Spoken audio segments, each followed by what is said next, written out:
New York Film Festival.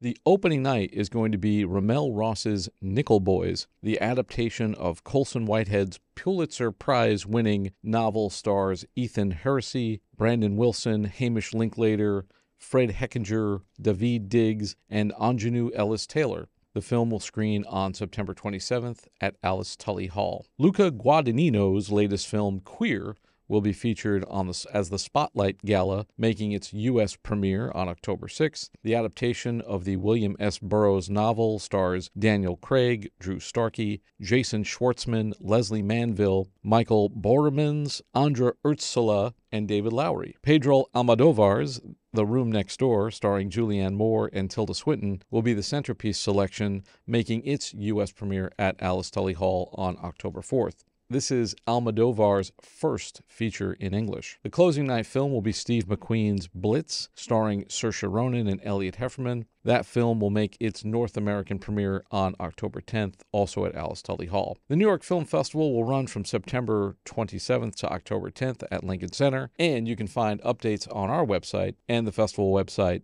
filmlink.org/NYFF62. In October, the 12th edition of the Chelsea Film Festival will run from October 16th to the 20th here in New York City. For more details on that festival, their website is chelseafilm.org. And then in November, NYC Web Fest will return to New York City's Producers Club, running from November 8th to the 10th.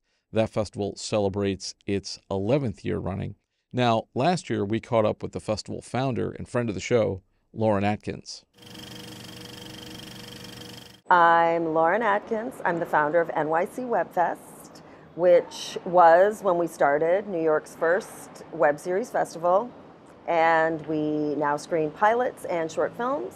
And we are at the Chelsea Bell in Manhattan having a networking event for filmmakers as a end of summer blowout as submissions are about to close. So I was involved, produced, and I was also in a web series called My Friends Think I'm Funny.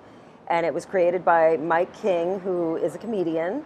And it was just about how the regular public doesn't realize how difficult stand-up comedy is. And they think it's just someone being funny. And they don't realize the art form and the rehearsal that goes through it. And we were looking for a place to showcase this. We tried to pitch it to TV, which we did. And then we changed it into a web series. It became sort of like a funny docu-series. And then we were looking where to showcase this. And LA Web Fest was the first of its kind. And I went to LA in 2013, but also went to several web series events in New York as well, around the same time. And I just realized that there was a market for this. There was comedy web content happening in the Lower East Side or in the Village. And then there were like black web series in Harlem. And I just thought there needs to be something that brings the community together. And so I brought that in 2014. After the first year in 2014, the festival really exploded. From 2015 to 2019, we had creators fly in from around the world, many different countries around the world, in Europe, in South America, in Canada.